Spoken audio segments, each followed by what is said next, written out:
Olá, eu sou o Vanderlei Zanivelti com temas de liberalismo de direita e o tema de hoje é escolas militarizadas. E eu estou aqui de cinza em homenagem à polícia militar.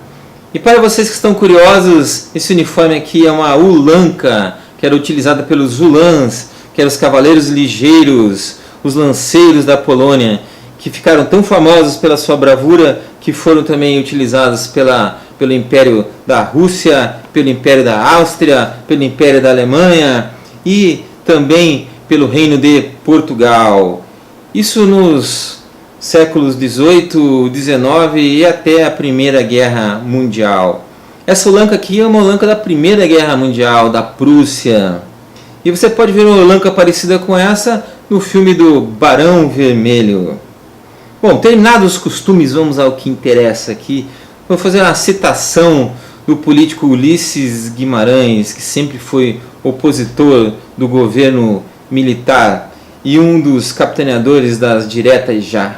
E ele fala o seguinte: negar o valor dos militares brasileiros no Estado Democrático de Direito é negar a própria existência da democracia em nosso país. Então, mesmo quem foi contra o regime militar consegue ver os valores dos militares. E fazendo aqui um mini diagnóstico, das escolas públicas brasileiras, nós podemos ver que lá tem tráfico de drogas, violência de toda sorte, violência entre os alunos, violência contra os professores, contra os diretores, armas ilegais no colégio, tentativas de homicídios, roubos, essa cultura do funk, da hipersensualização, estupros e tudo que de ruim. Então, como que começou, essa história da escola militarizada? A polícia militar, vendo esses crimes, ela entrou na escola para coibir, para acabar, para reprimir esses crimes. Mas ao entrar na escola, eles perceberam que eles poderiam ajudar mais com os valores militares, os valores da hierarquia, da obediência, da disciplina, do respeito, e resolveram implementar isso na escola. E como funciona então a escola militarizada? Primeiro os militares chegam, entram, e o que eles fazem? Os militares são organizados, então essas escolas estão todas sucateadas, eles vão lá e pintam, eles reformam o que dá o dinheiro, eles tentam montar laboratórios de informática, de ciências, daquilo que é possível, e ficam por lá, essa parte estrutural. Aí, a parte dos alunos. Os alunos são obrigados a usar o quê? Usar uniformes, como eu estou usando aqui. Os meninos têm que cortar o cabelo baixinho, requinho. Eu já fiz o CPOR, eu fui tenente da aeronáutica, sou da reserva e tive que cortar também, então não é nada demais. E as moças têm que usar coques, então também diminui essa sensualização nas crianças, porque são crianças. E o que se ensina, Se ensina as coisas normais, básicas, que eu também aprendi, matemática, física, química, português, literatura, história, geografia, essas coisas básicas, normais. E o que não se estuda? Não se estuda essa sociologia de Marx, comunismo, não se estuda a história da guerrilha pela democracia com Dilma, com Zé Dirceu, essas porcarias que não existiram, que eram guerrilheiros, terroristas. Então isso aí tudo aí se acaba, fica uma coisa bem melhor. E o que mais se estuda, que não se estuda em outros lugares? Se estuda o SPB, que eu estudei, Organização Social e Política Brasileira, estuda-se civismo, para você ser um cidadão, isso é importante. Estuda uma coisa que eu não estudei, mas em casa eu tive, etiqueta, mas para quem é pobre, não pode estudar etiqueta, estuda etiqueta lá na escola militar. E o ensino religioso, que foi tirado dos outros lugares, lá tem. Agora, é obrigado? Não, o estudo religioso não é obrigado. Mas eu acho importante que as pessoas, mesmo que você não tenha uma religião, os valores religiosos, a ética religiosa é muito importante, mas não é obrigatório. E Como que funciona, né, o dia a dia? Primeiro, né, quando você vai assistir uma aula, o professor entra na sala, o aluno mais graduado, que tem graduação dos alunos, eu vou falar sobre isso, ele pede para que os alunos levantem, né, dá a ordem para que levantem, todo mundo levanta, né, dá bom dia, boa tarde, o professor, né, responde bom dia, boa tarde, fala que eles podem sentar, eles sentam e aí começa a aula. Então há um respeito entre os alunos e respeito com o professor. Agora, tem aquele aluno travesso? Tem, claro que tem, todo lugar tem, sempre vai existir, em todos os lugares. O aluno faz alguma travessura lá briga com o colega, faz qualquer coisa, o que acontece com esse aluno? O professor manda ele para a diretoria. E se for a briga for com o professor, lá tem a segurança da polícia militar. Ele chama alguém da segurança, pega o rapazinho, leva para a diretoria. O que acontece na diretoria? Na diretoria, coloca o menino na frente do diretor, que é um coronel da polícia militar, tem moral. Ele pega o telefone, liga para os pais vão lá, ele conta a história na frente dos pais do menino, e esse menino vai ser punido tanto no colégio quanto em casa. Que é o que também aconteceu comigo na minha vida, também nas minhas escolas particulares, sempre foi assim. Eu mesmo já fui chamado na diretoria, meus pais foram lá, eu acabei sendo punido. E o que deveria ter acontecido, deveria ter sido feito aonde? Lá em Porto Alegre, com a história do shortinho. Na história do shortinho, se fosse na minha escola, na minha época, primeiro daria falta para toda aquela meninada, anotaria o nome daquela meninada, o diretor chamaria os pais daquela meninada lá, contaria a história que está todo mundo querendo rebolar com o shortinho lá, e daria uma suspensão de uma semana para essas menininhas, para que elas fizessem trabalhos domésticos na casa deles. Porque para uma criança de classe média alta, fazer trabalhos domésticos é uma punição grande. Nunca mais elas iam querer entrar de shortinho.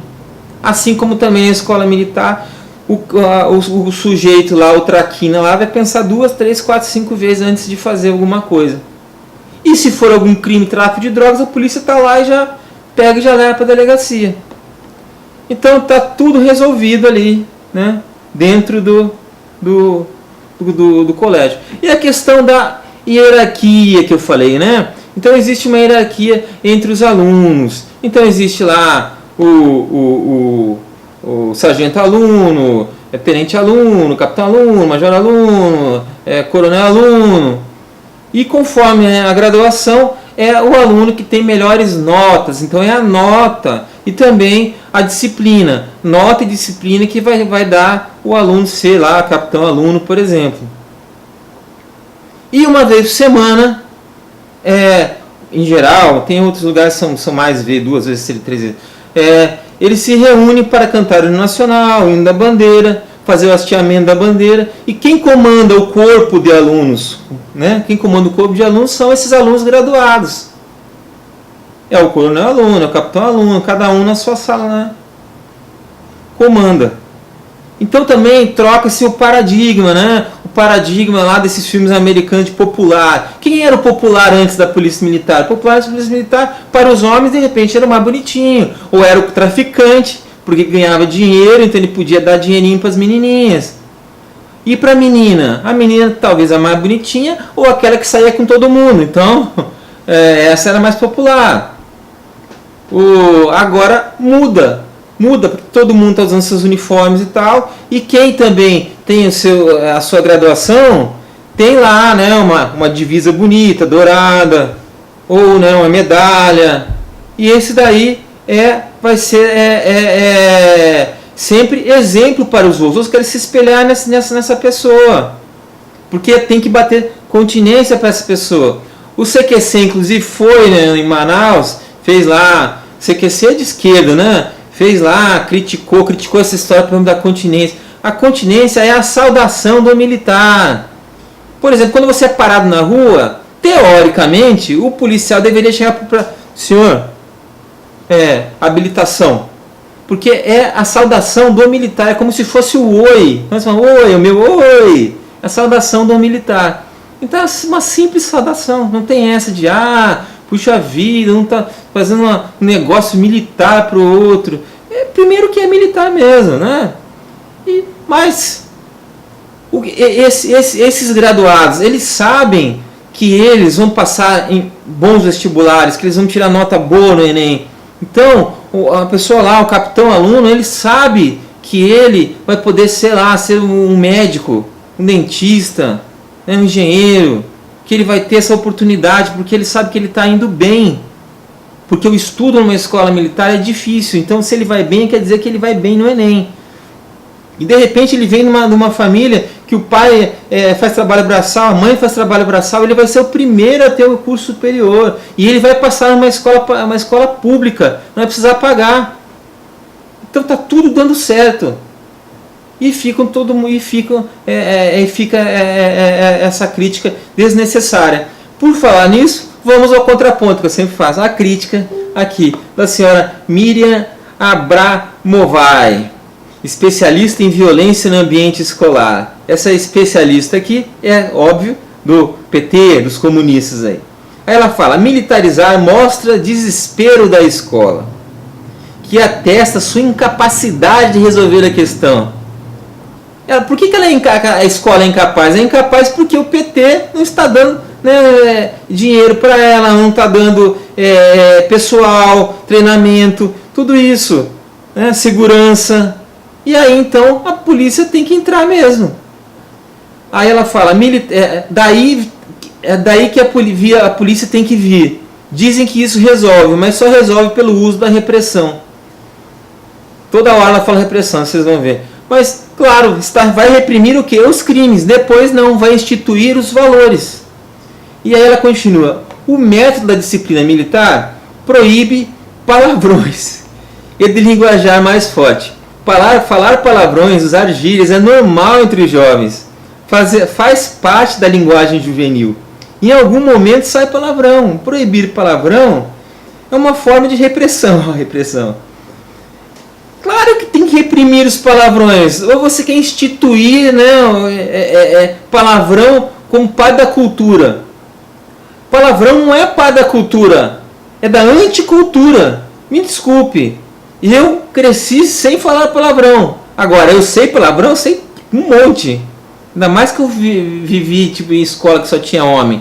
E agora, eu falo palavrão direto com meus amigos no churrasco. No Churrascovski lá, eu tô lá falando palavrão, falando besteira, isso aqui e tal, mas é momento. Eu não falo isso no meu dia a dia, no meu trabalho. Senão eu perco meus clientes. Eu tive uma secretária que começou a falar palavrão, eu tive que mandar embora, lógico. Então é assim. Aí ela continua. Os adolescentes e jovens estão sempre tentando burlar as formas de repressão que eles sofrem. Escola militar é fazer uso de violência. Nossa, violência. Nós já tivemos a ditadura militar no Brasil. Chamar os militares para qualquer coisa é violência. Violência, segunda vez. Os militares foram lá para coibir a violência. Estava tendo violência entre alunos, violência com aluno com professor, violência generalizada. Os militares estão falando para os alunos baterem um no outro. Os militares estão usando de violência? Não estão. Então, é contra a violência. Ela está completamente... Ela é assim, acho que falta um parafuso. Acho que ela nunca foi a uma escola militarizada. Ela está só falando por falar, porque ela gosta, porque ela quer fazer média com o grupo dela dos comunistas. É só por isso. E agora do nosso lado aqui, ó. O estado de Goiás, as 5 melhores escolas públicas são administradas pela PM. Das 8 escolas estaduais que tiveram média acima de 500 no Enem, apenas 3 não são militares. Na Bahia, as 6 melhores escolas públicas são administradas pela Polícia Militar. No Ceará, a melhor escola pública do estado é administrada pela PM. E a 4ª melhor administrada pelo Corpo de Bombeiros Militar. No Distrito Federal, a melhor escola pública é o Colégio Dom Pedro II, sob o comando do Corpo de Bombeiros Militar. No Tocantins, o Colégio de Polícia Militar já é uma das melhores escolas públicas com pouquíssimo tempo de criação. E para não dizer que eu chutei, essa é fonte O Globo. Então, vejam que as escolas públicas, as escolas militares são de excelência. E o CQC, como eu falei lá, que é de esquerda, que são os imbecis lá comunistas, foram lá em Manaus, onde tem uma escola militarizada, e fizeram toda a sorte lá de crítica. E aí, inclusive, criticaram o senhor Bolsonaro. Aí o Bolsonaro pediu resposta. Eles foram lá, deram resposta ao Bolsonaro. E ele falou uma coisa interessante, ele falou assim, ó, se eu for presidente, eu vou colocar como ministro de educação um general que tem experiência em escolas militares, porque as escolas militares são de excelência. E são, vejam, eu fiz a escola, uma das escolas mais difíceis do país, que é o ITA, que é o vestibular mais difícil do país. E quando eu fiz o vestibular, eu fiz a escola particular. Quando eu cheguei lá, estavam todos os coronéis alunos do país, coronel aluno de São Paulo, do Rio, de Minas, de tudo quanto é lugar do país estavam lá. Por quê? Porque são escolas de excelência. Então, pessoal, escola militar é escola de excelência. Militarizar as escolas para sempre, escola pública? Não, eu acho que não. Mas nesse momento em que a coisa está lá, o funkão, funk batidão, com todo mundo levando arma para o colégio, estupros, mortes, homicídios, tráfico de drogas e tudo mais, tem que entrar sim os militares lá, a polícia militar, e acabar com essa baderna, que é uma baderna. Tá certo, pessoal? Um grande abraço e ó, tchau, tchau.